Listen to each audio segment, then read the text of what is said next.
Hello दोस्तों, स्वागत है आप सभी का मेरे इस YouTube चैनल पे। मैं हूँ साक्षी। आज इस वीडियो में हम शुरू करेंगे टेंस, जिसको आपने सही से सीख लिया, समझ लिया तो आपको अच्छी इंग्लिश बोलने और लिखने से कोई नहीं रोक सकता। इस वीडियो को एंड तक जरूर देखिएगा और पूरी देखिएगा। और आगे बढ़ने से पहले चैनल को सब्सक्राइब कर दीजिए और साथ ही बेल आइकन को दबा दीजिए ताकि रोज आने वाली वीडियोस की नोटिफिकेशन आपको टाइम पर मिल जाए। तो चलिए शुरू करते हैं। टेंस का मीनिंग क्या होता है? काल। जब हम कोई भी टॉपिक शुरू करते हैं तो हमें उसका मीनिंग और वो कैसे या किस तरीके से यूज होता है ये पता होना चाहिए। अब टेंस क्या होता है? टेंस वे रूल्स होते हैं जो हमें बताते हैं कि कोई भी काम कौन से समय में हुआ है और कितना हुआ है। इसका मतलब टेंस को हम दो पार्ट में डिवाइड कर सकते हैं। किसमें? टाइम यानी कि समय, वर्क यानी कि काम, कि कोई भी काम कौन से समय में और कितना हुआ है ये हमें कौन बताता है? टेंस बताते हैं। इसी की हेल्प से हम आगे इंग्लिश को बोलना और लिखना सीखते हैं। अब यहाँ पर टाइम यानी कि समय। अब टाइम सभी को पता है कि टाइम तीन तरीके का ही होता है, तीन टाइप का होता है। कौन सा टाइम? एक टाइम जो अभी चल रहा है, जिसके बारे में हम अभी बात कर रहे हैं, वो कौन सा टाइम होता है? प्रेजेंट टाइम यानी कि वर्तमान। अब दूसरा, ऐसा टाइम जो बीत चुका है, जो जा चुका है, उसको हम क्या कहते हैं? Past time. जा चुका है मतलब जो भी काम आपने कल किया था या उससे पहले किया था वो सारा क्या है हमारा? पास्ट में।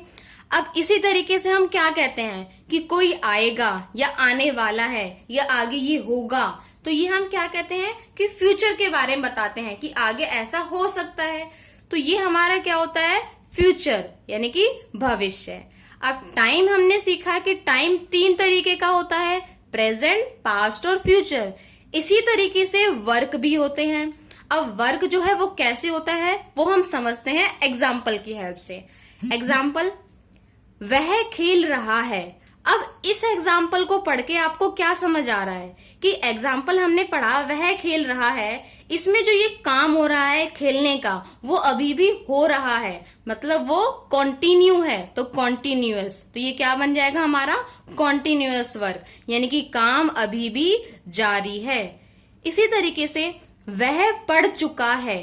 अब यहाँ पर काम हो तो नहीं रहा, कॉन्टिन्यू तो नहीं है, यहाँ पर काम क्या है? पढ़ने का काम हो चुका है, यानी कि वो पूरा हो चुका है।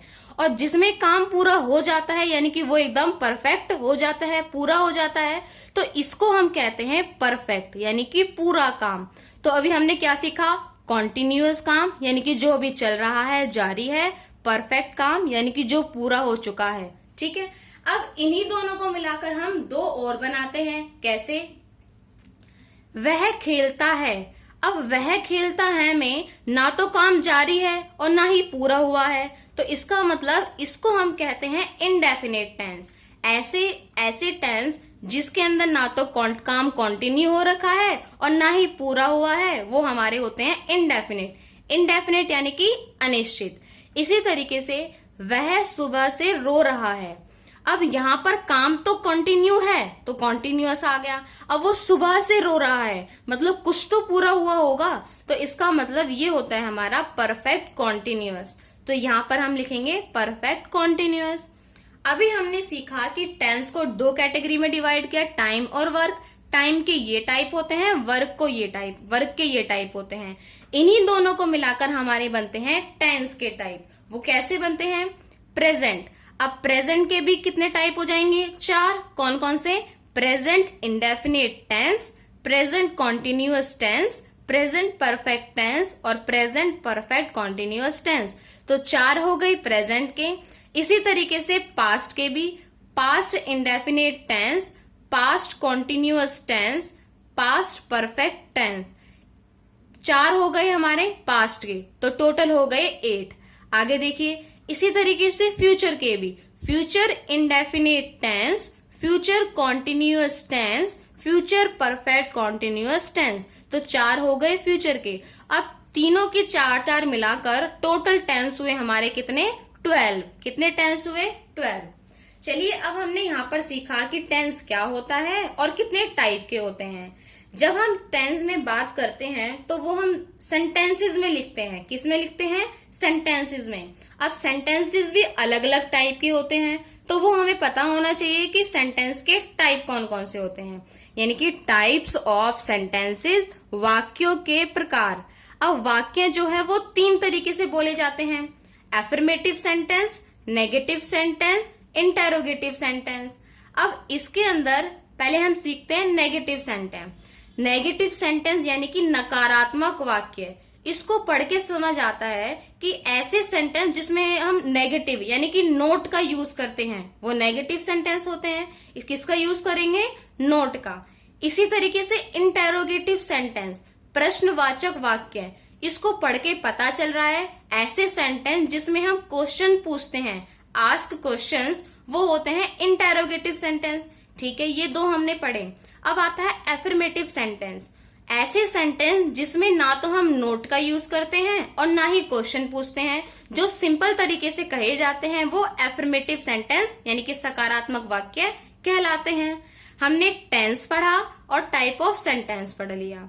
अब इसके बाद हमें बनाने होते हैं सेंटेंस, और सेंटेंस को फ्रेम करने के लिए हमें क्या पता होना चाहिए? उसका वर्ड ऑर्डर पता होना चाहिए। वर्ड ऑर्डर का मतलब कि कौन सा वर्ड पहले आए, कौन सा वर्ड बाद में आए। अब उसके लिए हम सीखते हैं हाउ टू मेक सेंटेंसेस, यानी कि वाक्य कैसे बनाएं। अब मैंने एक एग्जाम्पल लिया, मैं खाना खाता हूं। अब ये हमने किसका लिया एग्जाम्पल? हिंदी में। अब हिंदी में वर्ड ऑर्डर कैसे चलता है देखिए। मैं यानी कि सब्जेक्ट। सब्जेक्ट क्या होता है? जो काम को करता है। खाना, ये क्या है? ऑब्जेक्ट। अब इस खाने के ऊपर काम हो रहा है। अब खाने के ऊपर काम हो रहा है तो ये हमारा क्या है? ऑब्जेक्ट, यानी कि जिस चीज के ऊपर काम हो रहा होता है। अब खाता हूं, यहाँ पर हो रहा है काम, खाने का काम, तो ये हमारा क्या है? वर्ब। वर्ब यानी कि कोई भी काम, कोई भी क्रिया। अब हिंदी में वर्ड ऑर्डर क्या होता है? हिंदी में पहले सब्जेक्ट आता है, फिर ऑब्जेक्ट आता है और फिर वर्ब आती है। ये तो हुआ हमारा हिंदी का वर्ड ऑर्डर। लेकिन इंग्लिश के वर्ड ऑर्डर में थोड़ा बदल जाता है। कैसे?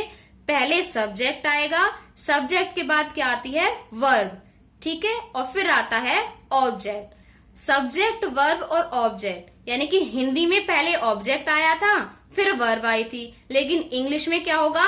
वर्ब पहले, ऑब्जेक्ट बाद में।